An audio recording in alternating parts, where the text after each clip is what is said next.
കേരളത്തിന്റെ വടക്കേ അറ്റത്ത് കണ്ണൂർ ജില്ലയുടെ ഉൾഭാഗത്ത് ഇടതൂർന്ന വനങ്ങളും നിശബ്ദമായി ഒഴുകുന്ന ബാവലിപ്പുഴയും ഒരുക്കുന്ന പ്രകൃതിയുടെ മനോഹാരിതയിൽ മറഞ്ഞിരിക്കുന്ന ഒരു പുണ്യസങ്കേതമാണ് കൊട്ടിയൂർ ക്ഷേത്രം.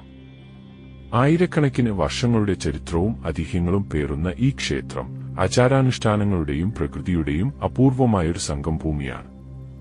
വർഷത്തിൽ ഏതാനും ദിവസങ്ങൾ മാത്രം ഭക്തർക്കായി തുറക്കപ്പെടുന്ന ഈ ക്ഷേത്രത്തിലെ പ്രധാന ഉത്സവം ലോകപ്രസിദ്ധമായ വൈശാഖ മഹോത്സവമാണ്. കൊട്ടിയൂർ ക്ഷേത്രത്തിന് രണ്ട് പ്രധാന ഭാഗങ്ങളുണ്ട്, അക്കരെ കൊട്ടിയൂരും ഇക്കരെ കൊട്ടിയൂരും. ബാവലിപ്പുഴയുടെ കിഴക്ക് ഭാഗത്താണ് അക്കരെ കൊട്ടിയൂർ ക്ഷേത്രം. ഇതാണ് യഥാർത്ഥത്തിൽ ദക്ഷയാഗം നടന്ന പുണ്യഭൂമി എന്ന് വിശ്വസിക്കപ്പെടുന്നത്. ഇവിടെ സ്ഥിരം കെട്ടിടങ്ങളോ പ്രതിഷ്ഠയോ ഇല്ല. ഉത്സവകാലത്ത് മാത്രം താൽക്കാലികമായി ഓലമേഞ്ഞ ഷെഡുകൾ കെട്ടി ആരാധന നടത്തുന്നു. അതേസമയം പുഴയുടെ പടിഞ്ഞാറ് ഭാഗത്താണ് ഇക്കരെ കൊട്ടിയൂർ ക്ഷേത്രം സ്ഥിതി ചെയ്യുന്നത്. ഇത് ഒരു സ്ഥിരം ക്ഷേത്രമാണ്, വർഷം മുഴുവൻ ഭക്തർക്കായി തുറന്നിരിക്കും. കൊട്ടിയൂർ ക്ഷേത്രത്തിന്റെ ഉദ്ഭവം ദക്ഷയാഗവുമായി ബന്ധപ്പെട്ടു കിടക്കുന്നു. ശിവന്റെ ഭാര്യയായ സതീദേവിയുടെ പിതാവ് ദക്ഷൻ ശിവനെ ഒഴിവാക്കി ഒരു യാഗം നടത്തി. ദക്ഷന്റെ ക്ഷണമില്ലാതെ യാഗത്തിനെത്തിയ സതീദേവിയെ ദക്ഷൻ അപമാനിച്ചു. ഇതിൽ ദുഃഖിതയായി സതീദേവി യാഗാഗ്നിയിൽ ദേഹത്യാഗം ചെയ്തു. വിവരമറിഞ്ഞ കോപാകുലനായ ശിവൻ ദക്ഷയാഗം മുടക്കുകയും ദക്ഷനെ വധിക്കുകയും സതീദേവിയുടെ ഭൗതിക ശരീരം ചുമന്നുകൊണ്ട് താണ്ഡവം ആടുകയും ചെയ്തു. ഈ സമയം സതീദേവിയുടെ ശരീരഭാഗങ്ങൾ ഭൂമിയിൽ ചിതറി വീണുവെന്നും അങ്ങനെ ഓരോ ഭാഗങ്ങളും ഓരോ ശക്തിപീഠങ്ങളായി മാറിയെന്നുമാണ് ഐതിഹ്യം. ദക്ഷയാഗം നടന്ന ഈ കൊട്ടിയൂർ ഭൂമിയിൽ സതീദേവി ദേഹത്യാഗം ചെയ്ത സ്ഥലമാണ് ഇവിടുത്തെ അമ്മാർക്കല്ല് അഥവാ പടിഞ്ഞാറ്റക്കാവ് എന്ന് വിശ്വസിക്കപ്പെടുന്നു. കൊട്ടിയൂരിലെ ഏറ്റവും വലിയ ആഘോഷം ഏകദേശം 28 ദിവസം നീണ്ടുനിൽക്കുന്ന വൈശാഖ മഹോത്സവമാണ്. മെയ് ജൂൺ മാസങ്ങളിലായി ഇടവമാസം നടക്കുന്ന ഈ ഉത്സവം കേരളത്തിലെ ഏറ്റവും തനതും പ്രാചീനവുമായ ആചാരങ്ങൾ ഉൾക്കൊള്ളുന്ന ഒന്നാണ്. ഉത്സവത്തിനായി താൽക്കാലികമായ ഓലപ്പുരകളും സൗകര്യങ്ങളും നിർമ്മിക്കുന്നു. ഈ സമയത്ത് മാത്രം ഈ പുണ്യഭൂമിയിലേക്ക് ഭക്തർക്ക് പ്രവേശനം അനുവദിക്കുന്നുള്ളൂ. ദൂരദേശങ്ങളിൽ നിന്ന് പോലും ആയിരക്കണക്കിന് ഭക്തരാണ് ഈ മഹോത്സവത്തിൽ പങ്കെടുക്കാൻ എത്തുന്നത്.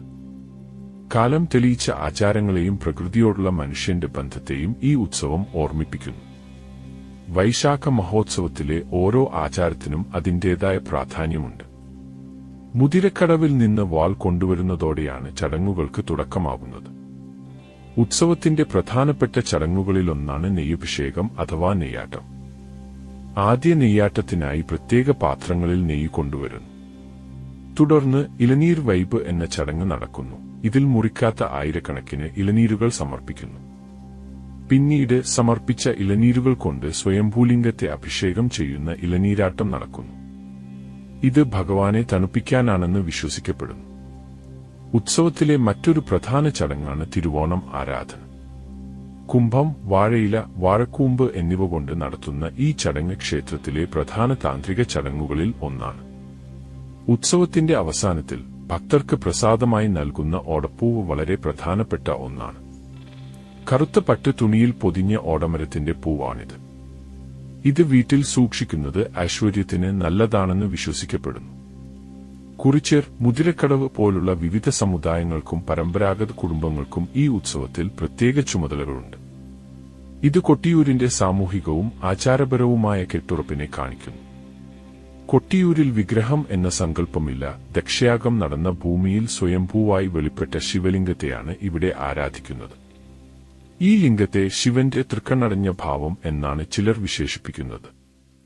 സതീദേവി ദേഹത്യാഗം ചെയ്ത സ്ഥലമായ അമ്മാറക്കല്ല് അല്ലെങ്കിൽ പടിഞ്ഞാറ്റക്കാവ് ഒരു പ്രത്യേക ശിലാരൂപത്തിൽ ഇവിടെയുണ്ട്. പ്രകൃതിയോടും പുഴയോടും അത്രയേറെ ഇഴചേർന്നാണ് ഇവിടുത്തെ ഓരോ ആചാരവും. കൊട്ടിയൂർ പുഴ ശുദ്ധിയുടെയും പവിത്രതയുടെയും പ്രതീകമായി ഇവിടെ ഒഴുകുന്നു. കൊട്ടിയൂർ ക്ഷേത്രം വർഷത്തിൽ ഏതാനും ആഴ്ചകൾ മാത്രം തുറന്നിരിക്കുക എന്നതിലൂടെ പ്രകൃതിയെ സംരക്ഷിക്കാനും ആചാരങ്ങളെ അതിന്റെ തനിമയിൽ നിലനിർത്താനും സഹായിക്കുന്നു.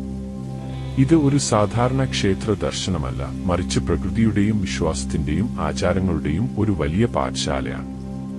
പുരാതന കാലഘട്ടത്തിലെ ആചാരങ്ങളെയും പ്രകൃതിയെയും ഇത്രയധികം ആദരിക്കുന്ന മറ്റൊരു ക്ഷേത്രം കേരളത്തിൽ അപൂർവമാണ്. ഇത് ഒരു വലിയ പൈതൃകമാണ്. വരും തലമുറകൾക്കായി നാം സംരക്ഷിക്കേണ്ടുന്ന ഒരു അമൂല്യ നിധിയാണ്. അതിഥ്യങ്ങൾ ഉറങ്ങുന്ന പ്രകൃതിയുടെ ഹരിതഭംഗിയിൽ മറഞ്ഞിരിക്കുന്ന ആചാരങ്ങൾ ഒരു പുഴ പോലെ ഒഴുകുന്ന ഈ കൊട്ടിയൂർ പുണ്യഭൂമിയിലേക്ക് എല്ലാവർക്കും സ്വാഗതം. ഈ അതുല്യമായ അനുഭവം നിങ്ങളെയും തേടിയെത്തട്ടെ.